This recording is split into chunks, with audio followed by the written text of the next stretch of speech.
living you gotta worry about. If I couldn't keep them there with me whole, at least I felt that I could keep their skeletons. But no matter what I did, I could not undo the terrible harm I had caused. In Los Angeles, a killer the police are calling the Hillside Strangler has murdered 10 young women and left their bodies on the hillsides along the highway.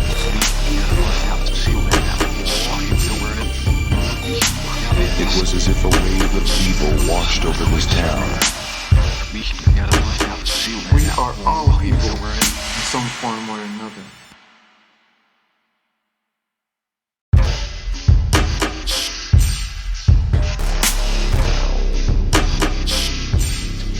What they discovered upon their arrival was almost unspeakable.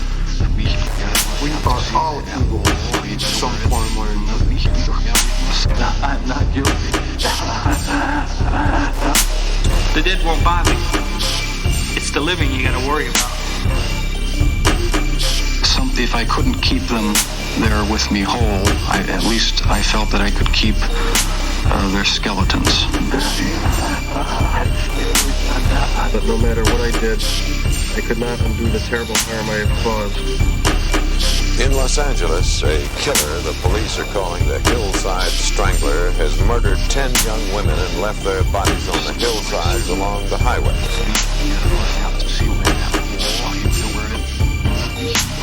It was as if a wave of evil washed over this town. We are all evil in some form or another.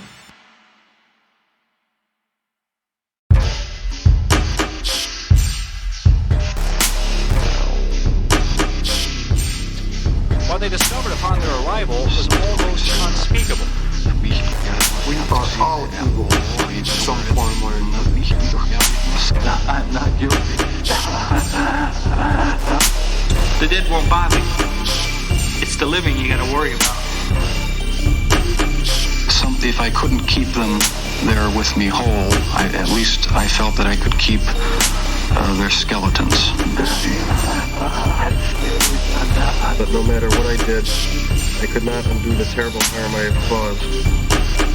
In Los Angeles, a killer the police are calling the Hillside Strangler has murdered 10 young women and left their bodies on the hillsides along the highway.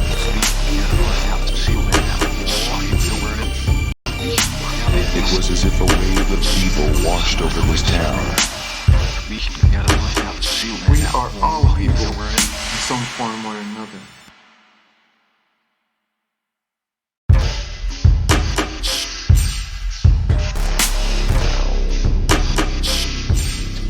What they discovered upon their arrival was almost unspeakable. We are all evil in some form or another. Hi, everyone. Hello. Welcome to another week. Before we get too far, if somebody could just be like, hey, we can hear you guys. It's all good. Tiff's normally the one that does that. Yeah, I'm going to say we're counting on Tiff to log in until she can hear us. God forbid she take a day off, because I know. we would need to never help us know. with our live stream and everything. I know. I think after that very first one where like everything that could have gone wrong went wrong, it's been helpful to have somebody to be like, we can hear you.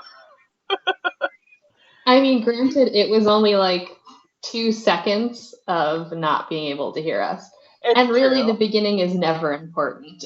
I know. But still, it's like one of those things that I'm just like, ooh, it's a little embarrassing. But that's okay. You guys already know that we don't know what we're doing. It's a lot of miming. Yeah, it's true. Let's see. Bust out my terrible ASL skills. Thank you. That's what I got. There you go. But if you go like that, that's fuck you. oh no. It's a subtle difference, really. Yeah. Okay. Nobody said anything that they can't hear us, so we're just gonna go ahead, I think. We're gonna go for it. Because You why can hear not? us. I could test it on the phone, but then we'd have to. It's fine. Yeah, all the feedback.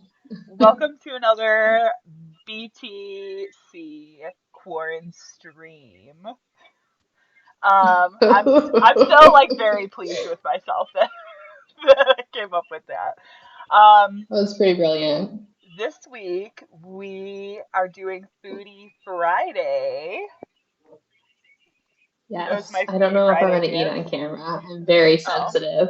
Well, do you want to Just tell us kidding. what you have? I know I'm thinking we're gonna break all of the rules at one time by eating not only on mic but on Yeah. camera. Yeah. Talking with my mouth full. You're gonna see like fireworks of lemon loaf. Oh, yum. Okay, so what do you have to nosh Yes. on tonight? Let me pull up my vintage Fiesta ware. Hold on. Ooh. I made this week because I'm Okay. extra. So I made strawberry lemonade loaf from scratch. I Ooh, that looks remixed really a good. Christina Tossi recipe. I don't know who that is. And That's then fancy. do you know Milk Bar? No. The giant cakes, cereal, milk, all that stuff. I'm a nerd when it comes to Maybe. I cooking. feel like the only She reason has that sounds familiar is because you've posted about them on Facebook or something, or like Instagram or something. Yep. Yeah. And then I spent 2 days making this voluptuous wheat loaf. That's what I have. That's what I'm bringing to the table. To the literal table. I saw you were, yes, my giant kitchen table full of art supplies. Yeah. I saw you were baking things today. Yes. So I had to figure out where I put everything. I have my freshly made chocolate chip cookies that all had to And be. they're regular cookies, right? They're not enhanced. Yes. Not in this household. Um, so I just made, it's the classic Toll House recipe, and this actually, you Very probably nice. can't see it from there, but it's a bag that has my name on it because we have to divvy them out in this household. Yeah, that's Yeah. cool. And Yeah, I've I can also see that. got some lovely, here, let's see if I can bring the plate down, cheese. It's Munster. Very nice. I got Yes. cheese specifically Yes, for yes, tonight. I yeah. have to snack. I'm always snacking on cheese. And oh, we were about to talk about this earlier. What I'm drinking tonight. Uh-huh. I told Janelle save it for the I was gonna say save it for the podcast, but we're not doing a podcast right now. Like, oh wait, never mind. I'll tell you what you got. It's a Two Town Cider House Prickly Paradise. It is very good. I do enjoy prickly pear. I just had yesterday. I just finished it actually. They make a raspberry lemonade cider that was pretty good too. This one's a little more like tart, I think, Nice. but it's delicious. Yeah, So, we have. oh, it's so good. It's like All I have to drink is some more Arnold Palmies and some water. I'm telling you, girl, you got to get Because that again, sweet tea vodka. no alcohol. Do you do this? Sweet tea vodka. Yeah, you get sweet tea vodka and lemonade. Oh, Is that okay? Like, wait, isn't Jeremiah Weed that? Am I making that up? no, No. I think that sounds right. That's malt liquor and iced tea. Oh no, not that. You know the can that's blue and yellow. No. It's malt liquor. Oh, that's gross. But maybe it is. That's, No. I don't really drink. I'm not a malt liquor I don't live in a connoisseur. train car. That's not for me. Yeah, I'm not a malt liquor connoisseur, so it's hard for me to say, if I'm being honest. I don't have like the Four Locos down and the, oh, no. We won't go there. No. No, thank you. It's a hard pass. So we got a lot of exciting stuff. Sorry, I'm pulling my notes up because I'm going to assume we're starting with some news. I got all my notes ready to go. Yeah. I have a lot of things to say. Oh boy. Okay. I have opinions. Did you bring out So they call me Opinions O'Malley. Did they don't call you that? No one calls me. It's like nobody calls you that. Well, we'll start with news. I will say this week, you guys will be pleasantly surprised to know that we have not only no COVID news, but no Tiger King. Really? What is happening to the world? I know. Not even COVID adjacent? I don't think so. Nope, not today. Just a couple of things. Pretty light news day, but the stuff that we have is Yeah. pretty big. So, the first I'm ready. The first one is about a huge Supreme Court uh, decision that came out on Monday. This has to do with unanimous jury verdicts. Did you hear about this? I didn't know. So, I've been avoiding the news because, disasters. yeah, that's fair. This one is pretty huge though. So, on Monday, April 20th, the U.S. Supreme Court released a decision requiring that juries must make a unanimous verdict for serious crimes. If you're surprised that this already wasn't a thing, you probably are not alone. Like, I think most people just assume that's how it works everywhere. It's not. Turns out... Yeah, that's how mistrials happen. Right. Turns out there are 2 states in the United States that did not require a unanimous jury verdict for serious crimes. This would be... Can you guess what they are? Do you know what they are? Texas and Wyoming. No, although I would count both of those as kind of close. Oregon and Louisiana are the 2. Yeah, real close. So Louisiana makes total sense. Yeah. So the case was brought to the Supreme Court by Evangelista Ramos, who had been convicted of a serious crime. I believe it was sexual assault, or rape. It was something. Oh, those are serious crimes now? Yeah. Well, apparently, according to this, so they say. Good. Yeah. Right. Glad to hear it. So he had been convicted of a serious crime in Louisiana by a 10-2 verdict. He brought his case based on the denial of a Sixth Amendment right to an impartial jury. And in an opinion written by conservative Justice Neil Gorsuch, he notes that the non-unanimous verdict requirement in both states can actually be traced back to past racist policies intended to reduce the power of non-white jurors to influence the outcome of the trials. Big shocker there. Wow, it's like everything in our judicial system is built off of racist ideologies. Oh my gosh, who knew? What? Little by little, I think a lot of these policies are being overturned, especially in light of modern standards are for like everything, like not being racist, big shocker. Is that a standard? Is it not a standard? Have you been to the South? Yeah, that's true. In case you were curious of the split, conservative justices Clarence Thomas and Brett Kavanaugh, along with liberal justices Ruth Bader Ginsburg, Stephen Breyer, and Sonia Sotomayor, joined Justice Gorsuch in the majority. Conservative Justice Samuel Alito, liberal Justice Elena Kagan, and Chief Justice John Roberts were in the dissent, saying that the reversal would put an undue burden on the court and judicial systems in Louisiana and Oregon. But part of me is like, will it? Because it's obviously been working in 48 other states without issue. It's hard for me to believe that it's going to be that much of a burden when it's literally the only 2 states that don't have a unanimous verdict requirement. Yeah, it's obviously just a cop-out. Yeah. Like, it's going to be so hard for us. I know. It's hard for me to believe that argument. But I'm glad that they decided to overturn it. This almost certainly means a new trial for Evangelista Ramos. Part of the stuff that they talked about with this particular decision was that in Louisiana, they had actually already gone back in and said, no, you need to have a unanimous verdict. But the laws that they passed are not retroactive, whereas by taking this to the Supreme Court, it does become retroactive. So a lot of people are now going to be eligible to possibly go to a retrial. So that's something. Gotcha. So that's that.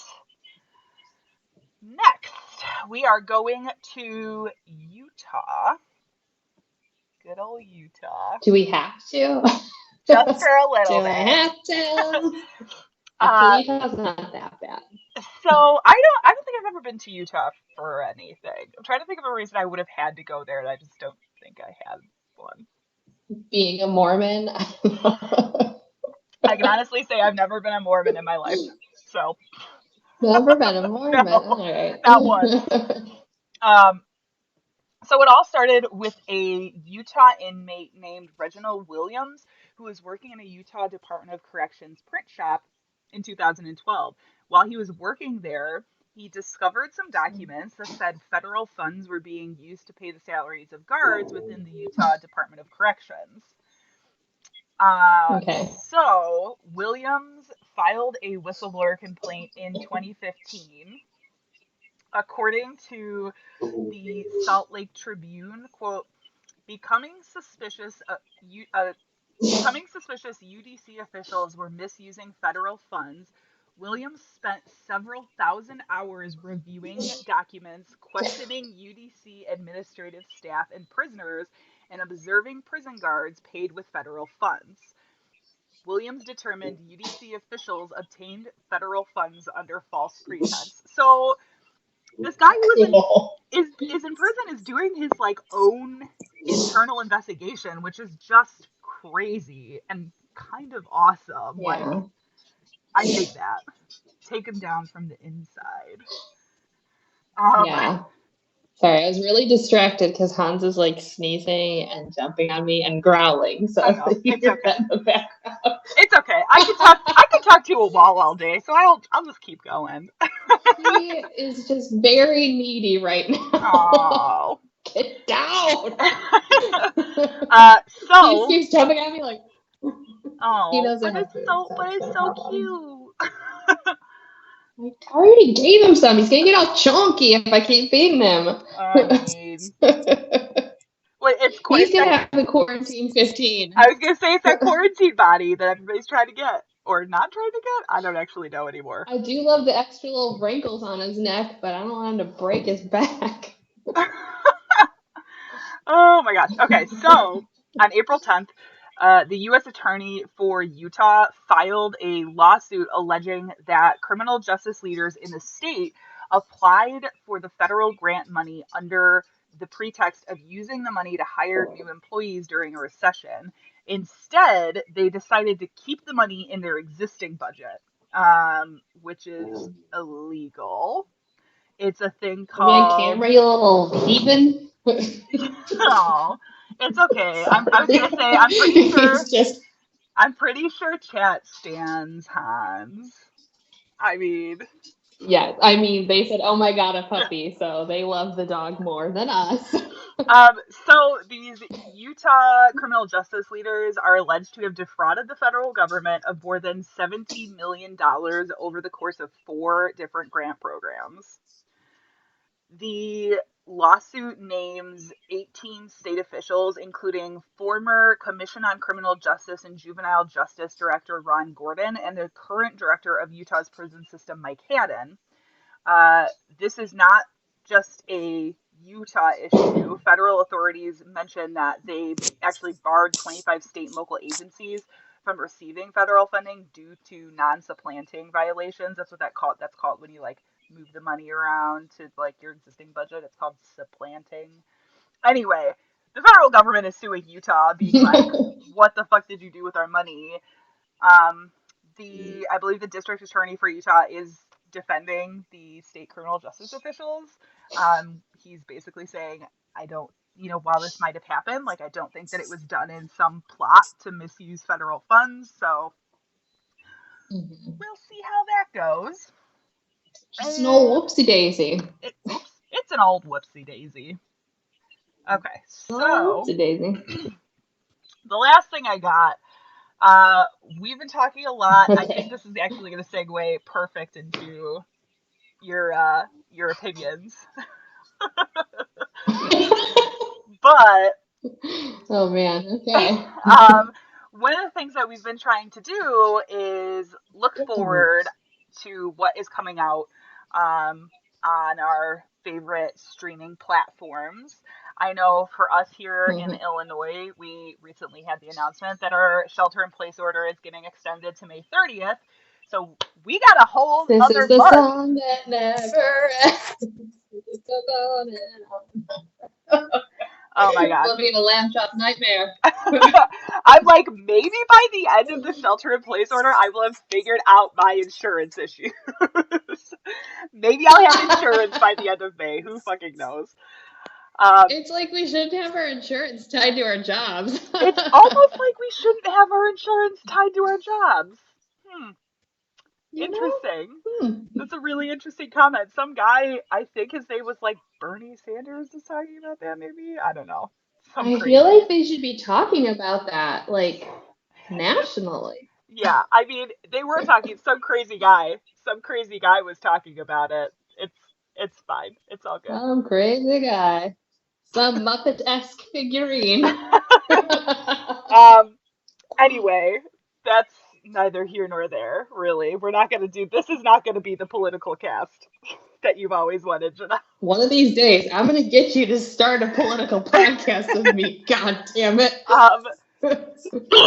So I really wanted to we've been talking a lot about the stuff we've been watching during quarantine. I will say I kind of took a little break from crime, very tiny, like a 2 hour break. How dare you? It's like a 2 hour break from crime. It To needs to be your life. You need to live and breathe the true crime. I'll tell you what, it was to watch Parasite because they put Parasite on Hulu, and of Okay. course that was Best Picture. I was like, I gotta see what this is all about. Yes.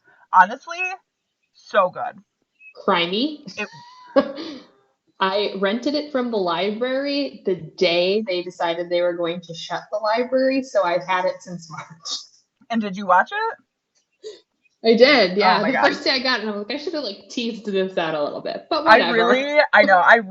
This is unrelated, but I really enjoyed it. I will say it definitely tickled my little, my eat the rich bone is what it tickled. Uh, Yeah, it's super good. Check it out. It's on Hulu right now.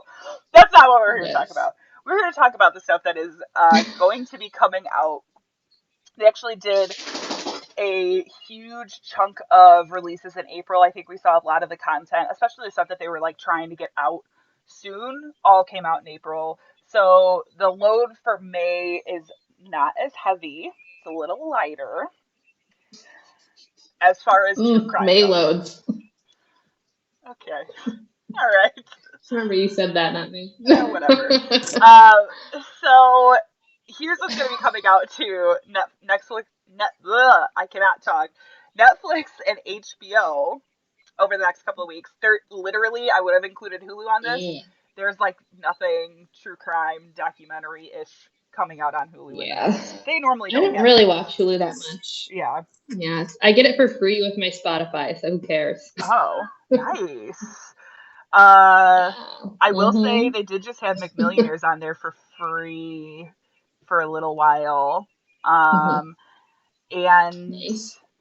there is something on there that we're going to talk about later, I think. But Okay. what's coming out? So on Netflix, April 29th, so in just a couple of days, a documentary called Murder to Mercy, the Cyntoia Brown story, which I'm anxious to watch.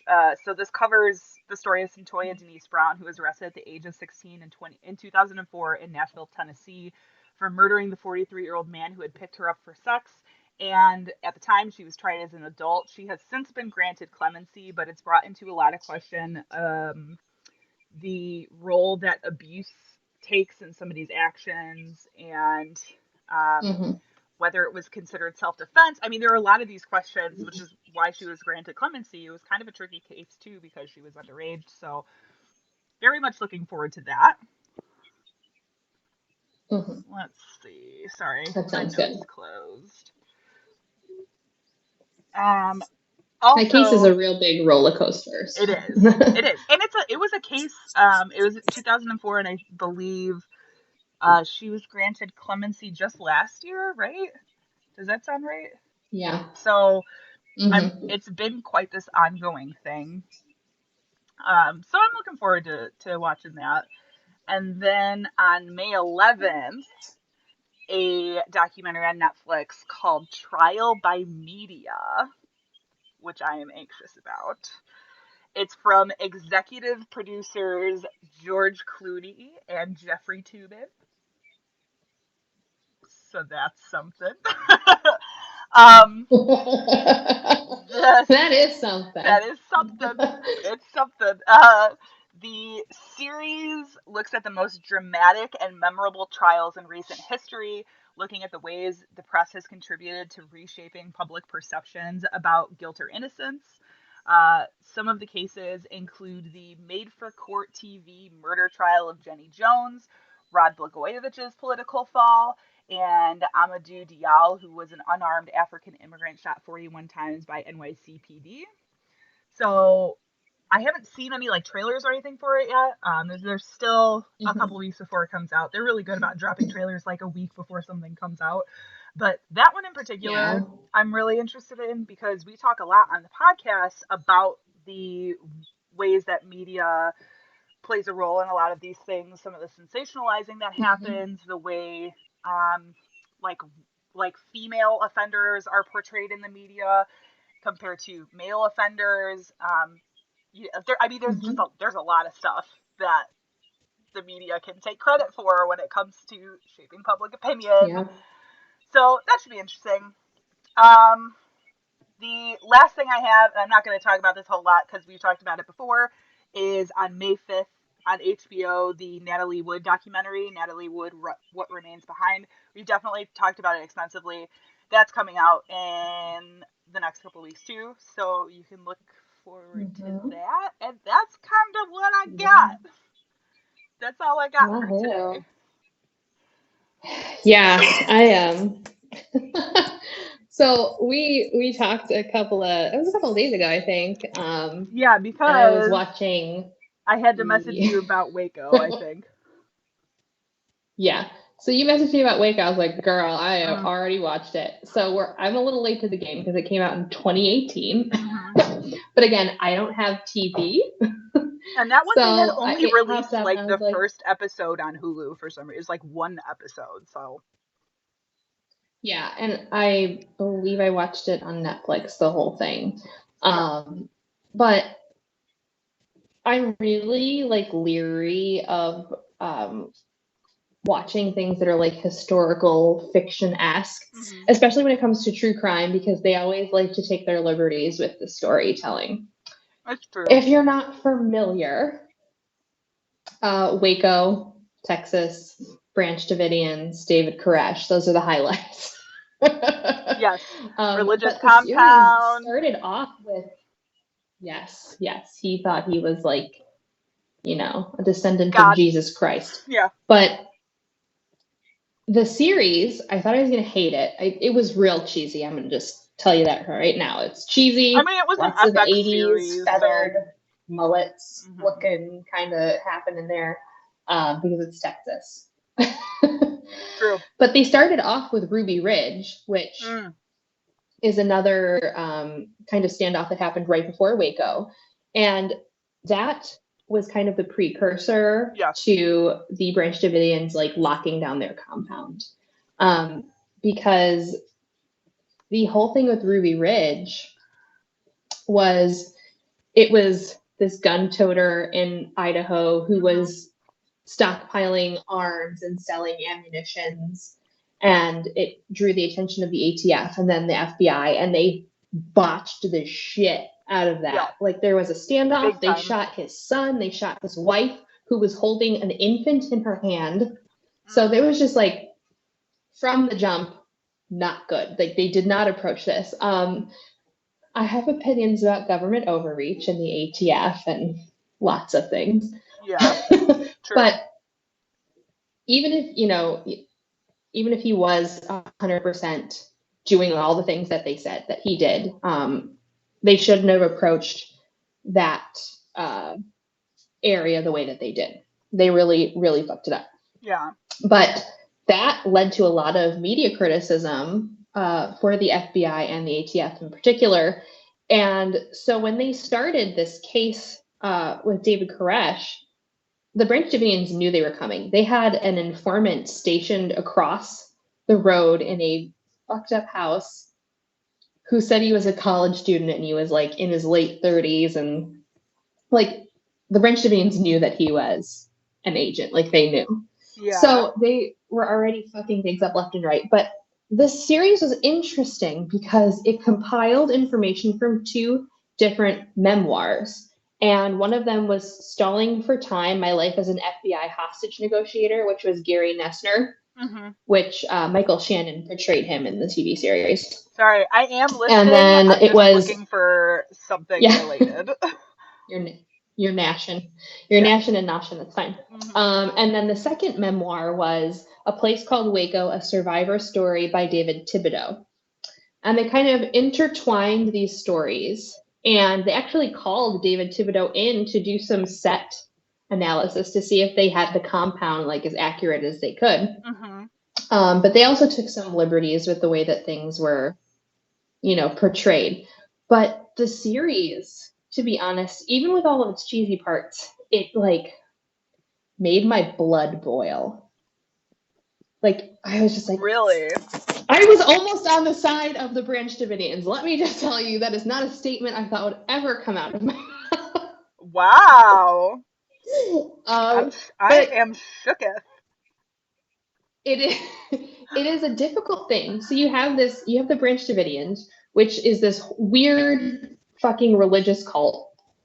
And he was taking child brides, and he was doing all kinds of horrible fucking things. There were tales of abuse and starvation. They lived in a house that had like no electricity, no running water. They had outhouses. It's whatever, okay?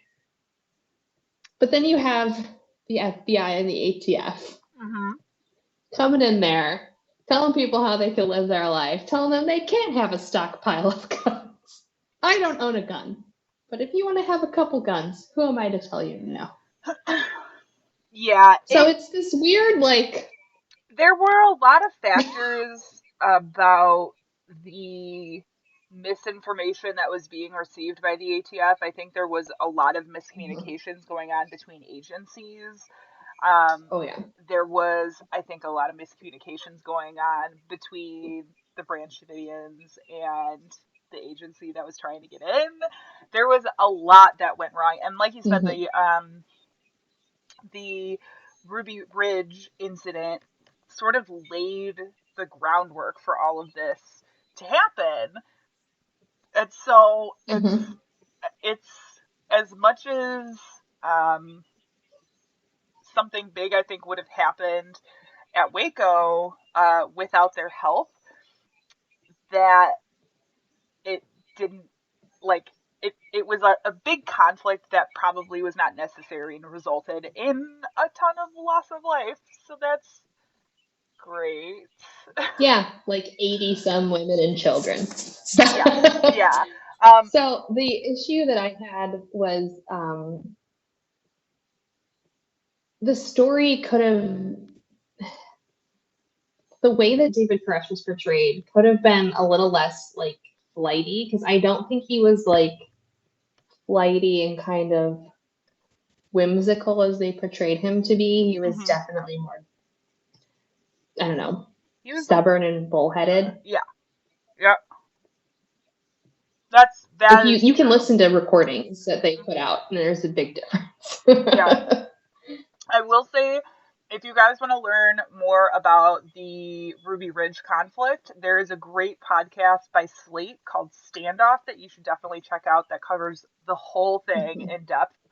And I think it is an important pretext to this. I'm really looking forward to watching it because I wasn't able to see Waco when it was originally on TV. But there's a lot of stuff that FX does that's like really Yeah. cheesy, and that's just like kind of how that fictionalized version of it normally is, I think. Mhm. Yeah. And two, I mean, we mentioned this a little bit at the end about the repercussions of Ruby Ridge and Waco. But if you remember to the Oklahoma City bombings, Timothy McVeigh cites Ruby Ridge and Waco as the jumping off point for why he decided to bomb Oklahoma City. Yeah. So, and Yeah. that's one thing, like people remember 9/11. I remember Oklahoma City bombings. I remember on TV I don't. the toys covered in dust. Like Yeah.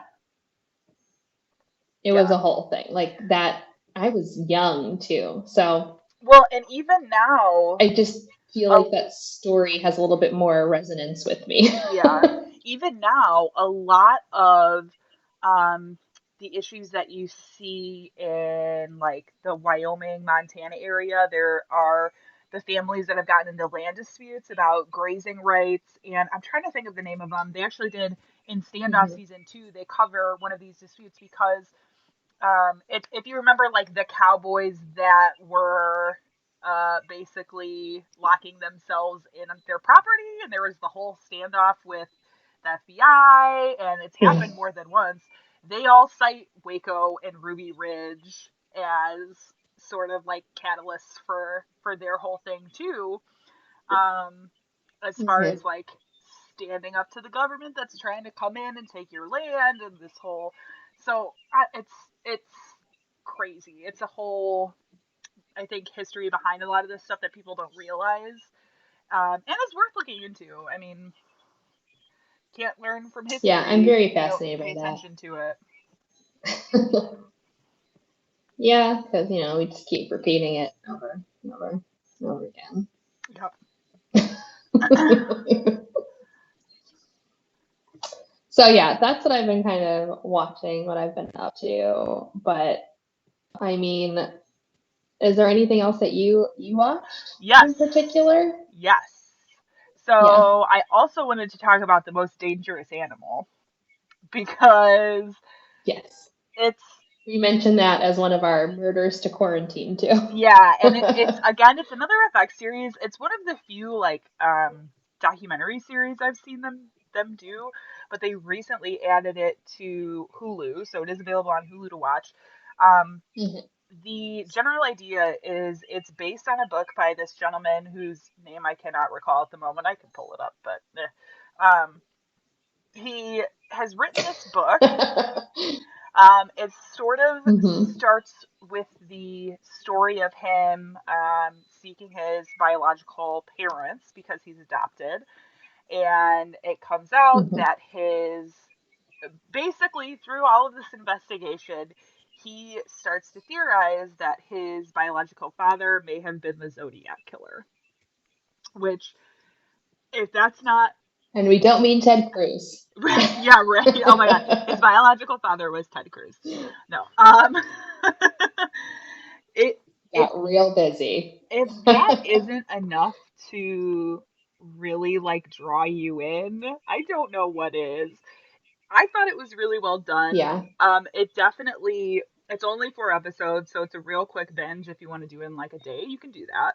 Mhm. But it really sort of starts with this, like I said, the story of him searching for his father. It kind of evolves into this story of him really connecting the dots between his father and the goings ons with the Zodiac killer. It very Mhm. quickly changes into this investigation he's very committed to. He writes this book. They do all this investigation and all of these, pulling on strings and connecting the dots. And by the end of it, they are talking about all of the ways that his theories are disproven, and they sort of start taking apart these arguments that they've been talking about during this whole thing. So I thought they did a Mhm. really nice job of sort of like um, presenting you with something and saying, but, here's all the ways that it's probably not right, but You know, True. you have this guy who is saying, I know this, I've lived through this, I've done all the research, Mhm. but all of these other professionals saying, well, you know, these things don't quite match up. These are not exactly the things that we told you. Some of the basis for your theory is incorrect. I mean, it's really, really interesting.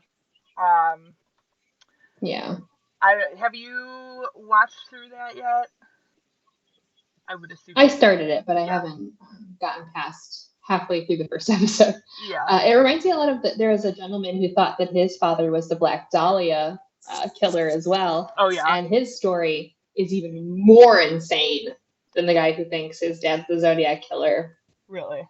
There's a lot of weird goings on, but it was very like it's creepy similar. Yeah. I'd be interested to know your thoughts when you finish, because it definitely is like almost a 180 by the end of it. Um, Right. and I have a feeling you are gonna have some opinions, girl. When don't I have opinions? I It's a know. rare occasion indeed. That's why they call you Opinions O'Malley. Opinions O'Malley with my pun guns. No, I had to bring them up. Oh my god. Yeah, but so I just finished watching that. I actually right before we got on while I was eating dinner earlier, I finished watching The Innocence Files. But we talked about that last Mhm. week. So that's pretty good. Yeah, that's a good one. Yeah. So we're doing Foodie Friday, and I found a really fun Fun article or funny? to do with food. Okay. So I'm going to tell you about this article a bit, and then we're going to talk about the food crimes that I put up on our Instagram that people voted on. Did you? Yeah. I had no It's on our idea. Instagram stories. People voted whether or not something was or wasn't a food crime. It's really great. Oh. So I read an article, and it's called, it's on takeout.com. So it's a food magazine of sorts. Oh, okay. It's called LSD burgers, strawberry dumpster cake, and more weird Charles Manson food facts. Okay. So, Okay. let's read a couple of these. Apparently, for a very long time, Charles Manson claimed that he was a vegetarian. He would go around talking about, oh, I'm a vegetarian, man. All You right. eat meat with your teeth and you kill things that are better than you are. Direct quote from him. Yeah, that sounds very Manson. But there's actually no evidence. There's no evidence that he was a vegetarian, and there was no special diet that he was given in jail. So they think that he was lying about that. I mean, dude lied hate a fake about a vegetarian. lot of stuff. Like, he lied about a lot of His stuff. entire life was a pyramid of lies.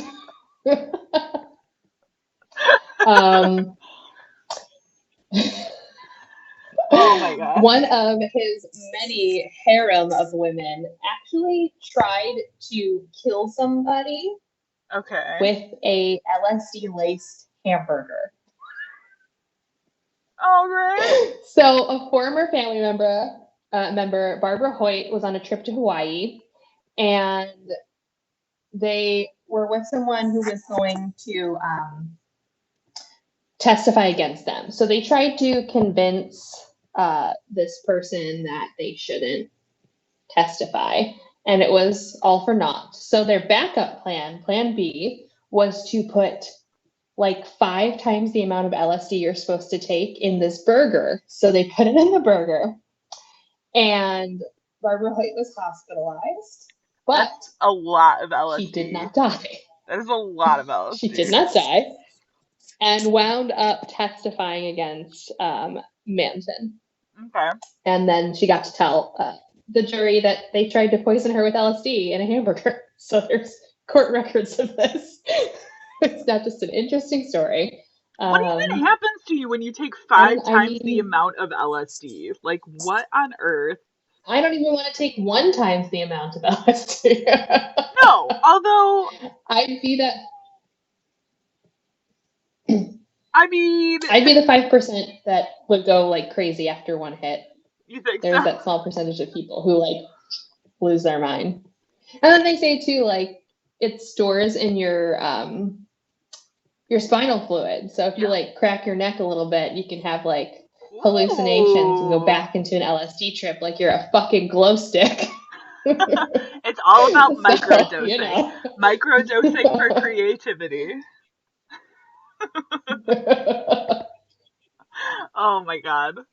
Another So much LSD. interesting man and food fact was they tried to impress Dennis Wilson of the Beach Boys by taking him on a dumpster diving like event, because that's how they would feed themselves. They would go and they would dumpster dive in grocery store dumpsters, which I mean, people like we throw out food that's perfectly good. There's a lot of issues with our food waste, but they went and took him on a dumpster dive and they gathered a bunch of stuff and made a strawberry cake out of the dumpster dive finds and gave it to Dennis Wilson as a thank you present. And he fucking ate it.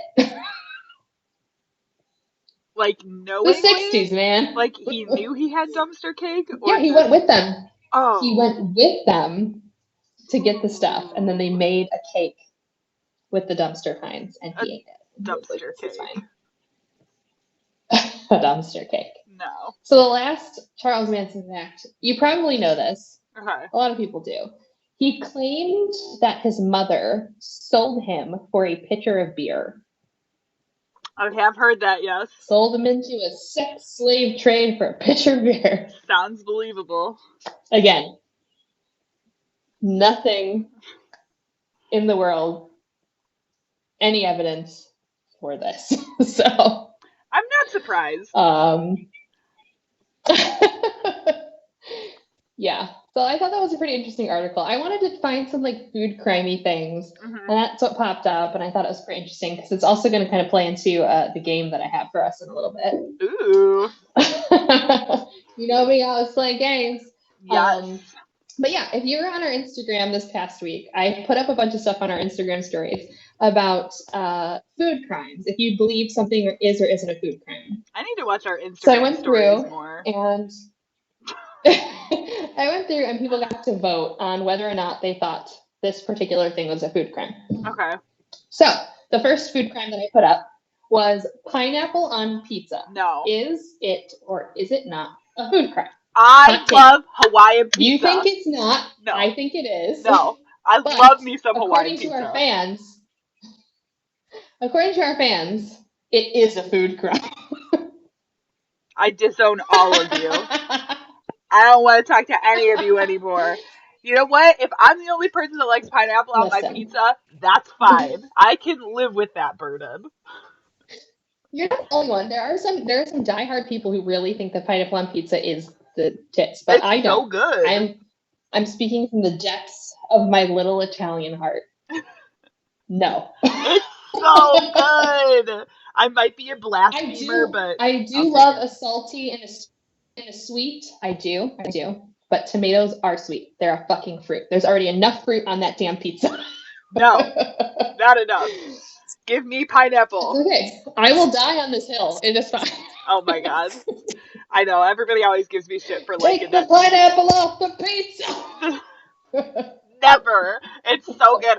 And it's fun. And you know what? I can literally, if I'm going to have pineapple on pizza, I have to have, like, be eating pizza by myself. Because very rarely can I ever get anybody to be like, yeah, sure, we can get pineapple on that pizza. They're always like, no fucking way. See, you are in the minority. I know. I just. But do you always get it? Does it have to be pineapple and ham or bacon or your preferred meat of choice, or do you only get pineapple? I will normally do pineapple and meat or pineapple and black olives, which might also be really weird. I don't know. That's an interesting weird twist to that. I like what I like. There's some really weird shit that I like. Yeah, I mean, my pizza of choice is a margarita pizza, or I go for a mushroom and black olive. That's like my standby. A mushroom and black olive I will destroy. Margarita pizza, not so much. Yeah, I like that fresh mozzarella, you know what I'm saying? Oh my gosh. So another one that I put up, because we are just outside of Chicago, and Oh, this is a controversy. is it a deep dish question? Ketchup on hot dogs. Is it a Oh. food crime? So, Vicky, my opinion, the whole do you ketchup think on it's a hot food dog crime? things is, I feel like in Mhm. Chicago it's considered a food crime, but I also low key put ketchup on every single hot dog I ever eat. So, I don't really eat hot dogs anymore, but when I did, yeah. this was my go-to. Ketchup, relish, raw onions. Yes, But except for the the raw funny onions. thing is, oh gosh, it's like you gotta have the raw onions and you gotta cut through that sweetness. But I get the ketchup that's like not the Heinz ketchup where it has like less sugar, so Okay. it doesn't taste like I'm putting a bunch of suggies on my hot dog. Gotcha. But Okay. believe it or not, 100% of the people who voted said it is not a food crime. And I know a good portion of those people live in Illinois. Claps to you But it guys. also led me down the road of looking at regional hot dogs. Is that a thing? It is. Oh yeah. Oh, there's so many different regional differences in hot dogs. Okay. A lot of like New York's like sauerkraut and mustard, and then there's a chili dog, which is very like New Jersey, and then there's the Sonora dog, which is like SoCal with the all kinds of toppings on it, bacon wrapped, coleslaw, all these things. Ooh, So it Katie. depends on where you live. All That's right what I then. think. Yeah. Yeah. Okay. But also, when you're a little kid, what do you put on your fucking hot dog? Ketchup. Yeah. True. True. Right? You're getting pressured to put mustard on it. Oh my god. So the next one, this is, someone asked me, like, is this really a thing? Do people do this? So the next one was American cheese on apple pie. That's like an old school 1940s diner delicacy. Yeah. So this This is something that I personally still have never tried, although I'm sure it would be really good, but I know for sure 100% that is a Midwestern thing, and specifically I think a like Wisconsin thing. Like it's definitely Yeah, it's very German. Yeah. Oh yeah. I blame the Germans. We got a lot of German people around here. Yeah, well, it was almost 50-50. Really? But it was slightly more leaning towards the yes, it's a food crime. Really? And I think it is, just because American cheese is a food crime in and of itself. Isn't it supposed to be cheddar on apple pie?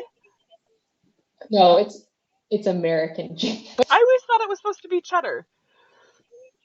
If my mom was I within mean, it would probably shouting be better if distance, it I was would yell at cheddar. her. I feel like every time I've seen it, it's been But with yeah, cheddar. the But I know that is like classic exclusively is American a cheese. Midwestern thing. And if you talk to anybody from like the coasts or like down south, they're like, "What the fuck? People put cheese on apple pie?" Yeah. Who puts cheese on it? Yeah. No, I do want to try that So eventually. yeah, that one was It's one of those things. controversial. The next one, which is we're going back to pizza, is ranch dressing on pizza. Is it a food crime? No. Again, I think that might be a Midwestern white person thing. There we go. Mom it's a says white it was person thing. It's it was 1,010% a trashy white person thing. So there was confirmation Listen. in the chat that it is supposed to be cheddar on apple pie. It looks like. And okay, so you have confirmed cheddar. I think ranch on pizza is totally like a white Midwesterner thing. I have never seen anybody else do that other than people around here.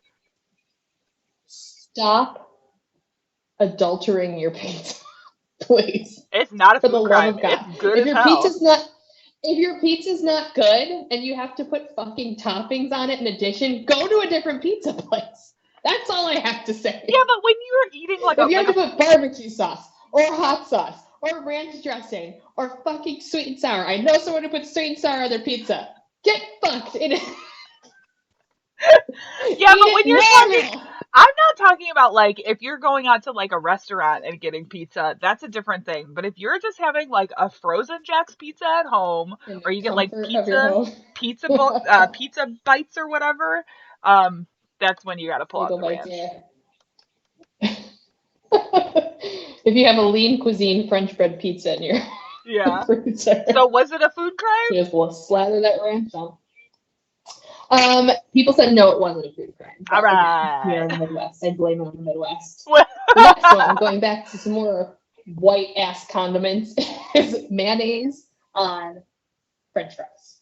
Food crime. Mayonnaise is my favorite condiment, hands down. I would eat mayonnaise on just about anything. Okay.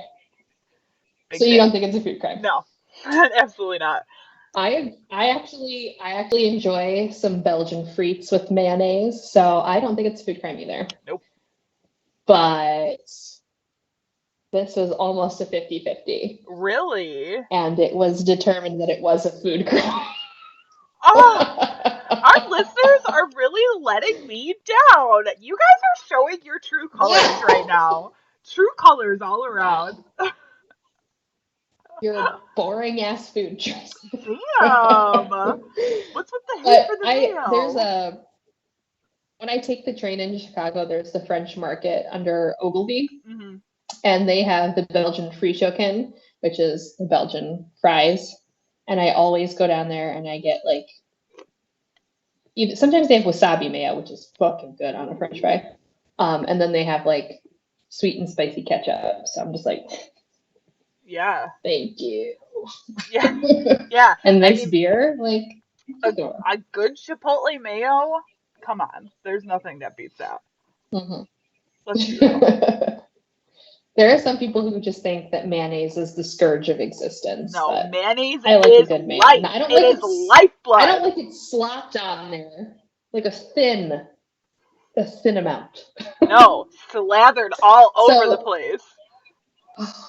I don't want it to like pour out of my sandwich. I want to be able to taste it. No. But I don't want it to look like my sandwich is coming on me, okay? I will not say that word. Hot take. I'm not going to say that, but I like a lot of mayo on my shit. I mean, you go to Jimmy John's and they're notorious for slathering it up. Now I know why. Connect the dots.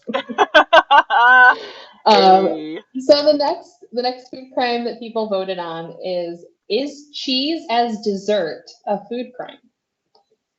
So in a lot of European countries, instead of having like a traditional sweet dessert at the end of your meal, they'll have a cheese plate, which is like fruit and jam and figs and like crackers and cheese, and honey. So a little, saltiness of cheese and the sweetness of all the fruit and the honey and stuff. Sure. Is it a food crime? No. I would say eat no? Because I would literally eat cheese for any meal all the time. That's why I said that you're going to enjoy some of these because you're literally fucking eating cheese right now. I am. It's true. This is my post-dinner dessert. But for the rest, I do have a whole bag of chocolate chip cookies, so So you need to make your own little cheese plate of cookies. Cookies and cheese. Cookies and cheese. Oh my god. What kind of cheese is it though? Munster. Munster? Okay. It's right. Very classic Midwestern cheese. It is. I saw it at the store and was like, that sounds real good. I have Petite Brie in my refrigerator. So I'm fucking pinkies out. Yeah, but I feel like everything you get is like extra fancy, like so fancy that it's extra. You're like, look at all this fancy stuff I got. It is. It is. Brie is not fancy. Okay. When you're talking about it is the poor person's French cheese. Yeah, but I feel like you could ask a lot of people that we know that they would be like, I don't think I've ever had Brie in my entire life. Oh yeah, there's tons of people. I've never had Brie. It's because it's a runny cheese. Yeah, that's supposed to be at room temperature, so it's an automatic off-put. But I'll eat fucking blue cheese by the brick too, so it's like my tastes are skewed. I'm not a big fan of blue cheese. Brie is okay. I've had it on occasion because Brie is the one that has the rind on the outside of it, right? The rind. Yeah. Mm-hmm. Do you eat the rind or no? Yeah, I do. Mhm. Okay. I think that's one of the things that has always been, I don't know. It's okay. It's all right. I got to be in the right mood to have It brie. doesn't taste good if it's cold. No. Like, don't Uh, eat the rind if it's cold. That's why people think it tastes disgusting. yeah. It has to be at least at room temperature. But I have a brie baking dish that's amazing. It's like a little tiny crock pot that you put the brie in and you bake it, and it makes it all gooey and wonderful and delicious, and the rind practically melts away. So it's Yeah. like, you got to do it right. Yeah. That does sound really good. I'm a cheese connoisseur, which is why I could never go vegan. So, the next food crime that people voted on was vegan deli meats. Is it a food crime? And the picture I picked is disgusting. It's like vegan bologna. It's so brown and so gross. Yeah.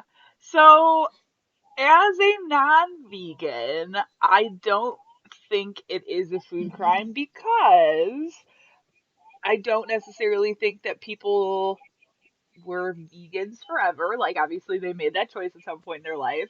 And I think it's Yeah. helpful for them to have a meat alternative if they wish to still have something similar to meat. Especially now with, like, the Beyond Mhm. Meats. Like, that stuff is so Yeah. cool. Well, here's the thing about vegan deli meats. Okay, coming from a person who has vegetarian leanings, Yeah. I tried veganism and I hated it, but Uh-oh. Oh, no.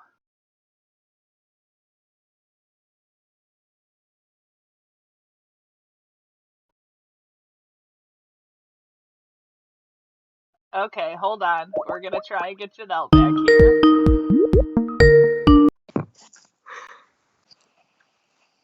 Classic flub up. It's okay, guys. We're back. I blame it on my new Bluetooth headphones. Oh, no. I was like, oh, no. What happened? You're like, are you still listening? Yeah. It mumbled something to me in Swedish. It's fine. Oh, okay. I think Alright. one of them needs to be charged, but that's fine. I still got one that's full battery capacity. We're good. Gotcha. Okay. So, you were saying. Yeah. So, as I was saying, vegan deli meat there's just no one making it that it tastes anything closer, slightly resembling a deli meat. Like the vegan cheeses, like people are doing pretty good with, but the deli meats are nasty. Yeah. They're nasty. I And I don't. have found brands of like really good vegan chicken nuggets and really great like the Beyond burgers Yeah. taste so close and so identical. Yeah. And I haven't But had the a deli chance meats, to no one do can do the. it. It's like it can't be achieved. I haven't had the chance to try any of the Beyond meats yet. And I'll be It's honest, really good. the vegan meats do kind of look sketch. Um, but again, like being a non-vegan, being a meat eater, like there is no reason for me to ever try those, so I have no context. It's funny, I can hear the siren at your house and at my house. Yes. So apparently the fire department is being called. Yep, that means there must be probably a crash So or the something. last one before we play our game is, do you think that Dang. chocolate covered bacon is a food crime? No, it's so good. No. I don't know. I feel like It's putting so chocolate good. on everything diminishes the value of chocolate. It's the salty sweet. It's really good if you do like caramelized bacon with chocolate, or like brown, like bacon with brown sugar and then dip it in chocolate. Like the Mhm. salty sweet thing is like, oh my god, so good. So good. I've also had chocolate covered potato chips and they were weird as fuck and I did not enjoy it. Yeah. See that I am also here for that. Like I will get down on some chocolate covered potato chips. I guess I just don't like salty sweet combos. No. This is what we've learned No. about me today. Because I've seen too, like I don't I enjoy know salty sweet. I think one of the bakeries in town, K and Joe's does like a maple bacon donut. that is like, Yeah, that's really popular. yeah. I do not think it's a food crime. I don't think that most people would call it a food crime. Yeah, almost everyone said no. There was one person who said yes. So Really? Huh. yeah, so most people don't think it's a food Interesting. Well, okay. crime. Yes. So to end out our live stream, we're gonna play a fun little game, and it's called Serial Killers as Snacks. Okay. All right. So I'm going to read a serial killer, and I want you to just tell me what you think they would be as a snack, and then I wrote what I thought they would be as a snack. And of course, mine are very detailed and related to their crimes. That's gross. So they're funny. Okay. They're gross and funny. Okay. So the first serial killer that you were going to tell me what you think their snack is Albert Fish. We're going hot right out of the gate. Oh my God. Okay. So Lone child killer. Very, very weird proclivities with sex. Loved to play. yeah, so That's I'm the gonna right tell word. you what my gut feeling is telling me, and my gut feeling is saying like beef jerky. That might be Jerky. yeah, Okay. yeah, like a Okay. spicy beef jerky or one of those really weirdly flavored ones, not like a normal flavor. There's some really strange flavors out there, like Like salmon beef jerky. yeah, it would maybe not even beef Gross. jerky. It would have to be like salmon jerky or like bison jerky. Bison jerky is pretty good, or like venison jerky. Like not like your normal jerky. Okay. Like possum jerky maybe? Okay. Interesting. Yeah. So I put Albert. This is gonna be too much, maybe. Albert Fish's a snack for me is fish sticks with strategically placed hooks inside of them. I didn't know I could add stuff to the snack. You can add all the things to the snack. So Oh that my was gosh. a tip of the hat to him putting pins inside of his penis. That's gross. That's nasty. The more you know. Oh my God. It is nasty, but also the truth. But also real. It The also truth is happened. nasty. All right. So the second serial killer, because we never do heavy hitters or like really famous people. So I'm doing all like more well-known guys and gals for this so that everyone can play along. But the next guy is John Wayne Gacy. What is John Wayne Gacy as a snack? My goodness. I actually picked two because I couldn't decide. I feel, again, I'm just going to go with what my gut is telling me. And my gut is saying something like a Kinder egg, like something with a surprise inside. Kinder egg. Right? Ooh. Like he's surprise, hiding something underneath, maybe like dead bodies in his house. Kinder eggs with like fake bones. Yeah, or like the bone like candies. Candy bones. Yeah. Like runts but bones. Okay. All right. So mine are gonna have a bunch of random stuff added into it because I really thought hard about this. Yeah. So the first one, because I couldn't decide because they're both really good, is Garrett's popcorn Chicago mix with roofies sprinkled into it. Classic Chicago. Way to ruin Garrett's, man. Oh, they have the best popcorn though. So good. It's true. And then the second one, because I couldn't stop thinking about Chicago. This is probably also because the art that I've been creating right now is meat related. Italian beef flavored edible bondage ropes.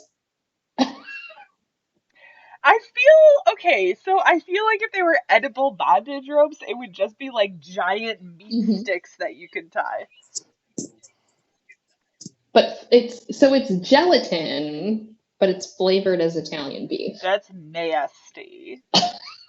That is. They do. I don't know why I know this, but they do have edible bondage ropes. Actually, that doesn't surprise me. Wanted to they cannot be venture into that. They can't be that useful if they're edible. They're not. They're like licorice zip ties. It's just pointless. Licorice zip ties. Oh my god. No. I dove deep into some research for some stuff that I'm making.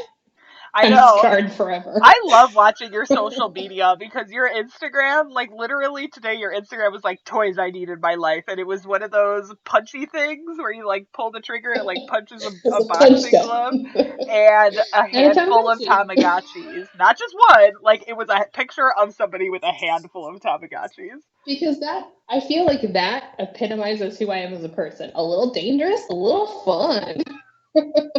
Oh my god, girl. Do we need to have a talk about your 90s problem?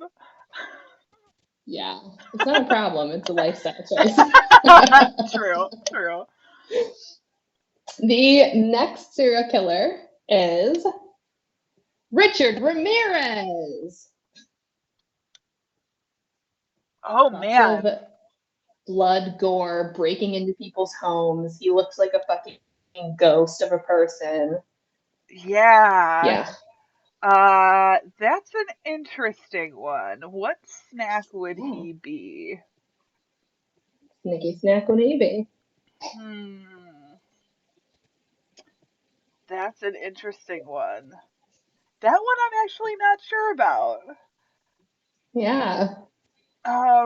It's a toughie.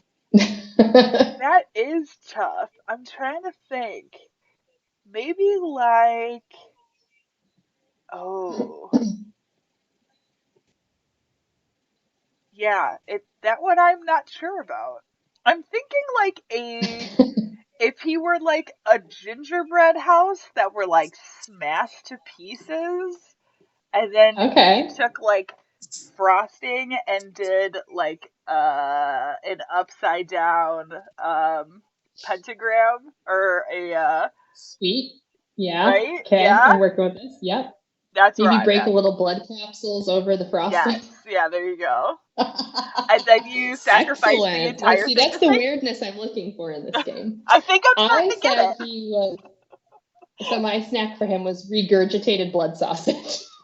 Oh my god, that is gross. Because he would drink So blood and then gross. throw up. Because you're not supposed to drink blood. I know, that's gross. You didn't know Janelle! that. We're supposed to Oh, be dear. Foodie Friday. You're just gonna make everybody throw their snacks up.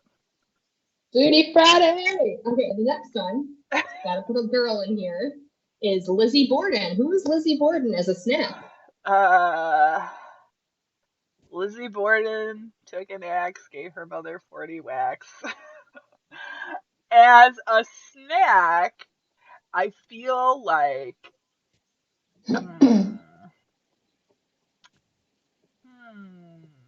it would have to be something very like old school. Like if you were to take one of those like the chocolate logs that people make, they're like the Swiss cake rolls, and you roll it up and then you put like It's a bouche de Noël.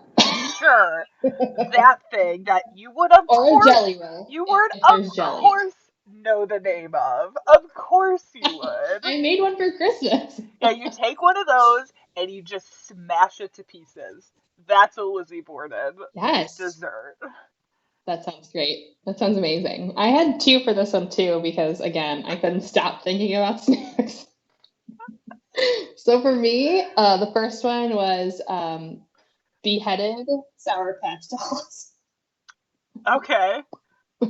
All right. And the second one, which is a nod to my Lizzie Borden costume that I had many moons ago, a thimble full of beef stew.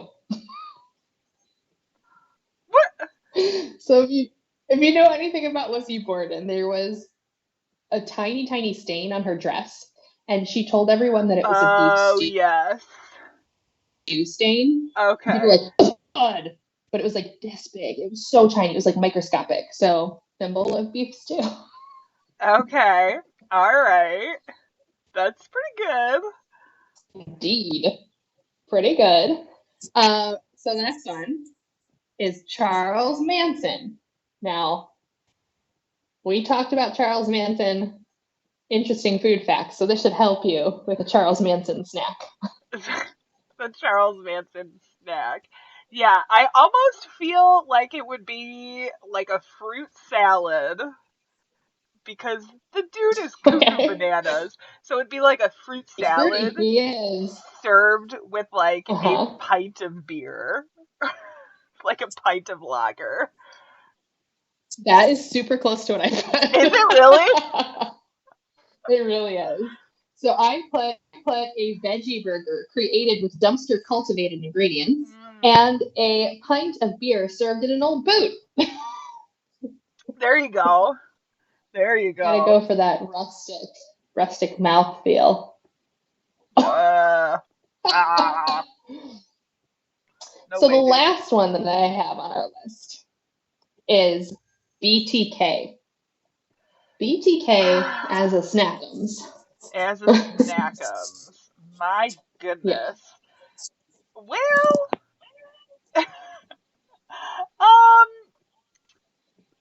again, my first thought is red vines for some reason. I mean, he's pretty basic, so yeah. Yeah. But like, oh, I don't know. I think I might just go with red vines. Red vines. All right. Basic. He did like tying people up, so you could use it as a tool, but also eat it as a snack. Right? Multifaceted. Exactly. Wonderful. So I went a little bit weird with mine, as always. So a popular party dish at the time, this is why I like to have dinner parties, was 7-layer dip. Okay. So he, as a snack, would be 7-layer dip that is served with a floppy disk.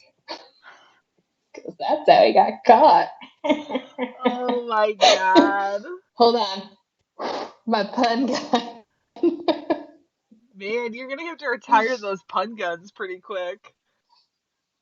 I don't think so. Maybe one day. You can't take these out of my code.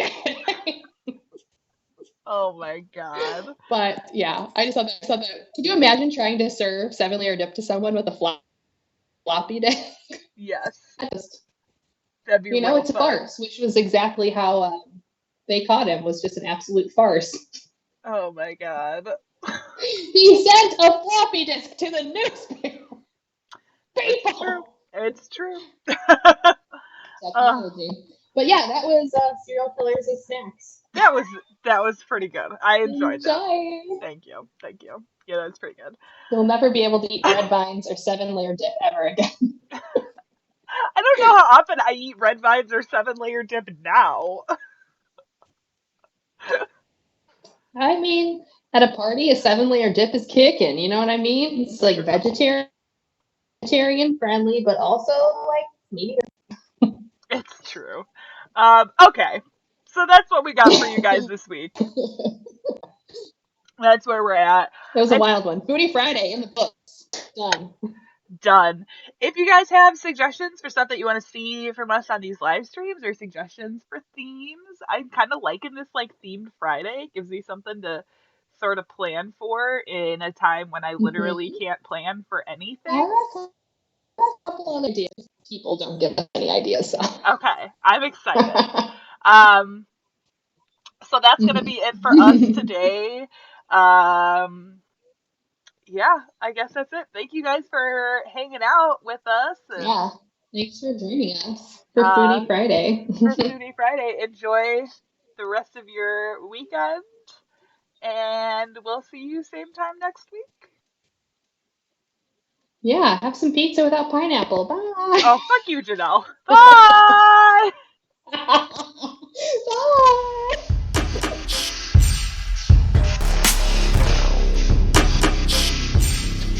What they discovered upon their arrival was almost unspeakable. We are all evil in some form or another. I'm not guilty. The dead won't bother you. It's the living you gotta worry about. If I couldn't keep them there with me whole, at least I felt that I could keep their skeletons. But no matter what I did, I could not undo the terrible harm I have caused. In Los Angeles, a killer the police are calling the Hillside Strangler has murdered 10 young women and left their bodies on the hillsides along the highway.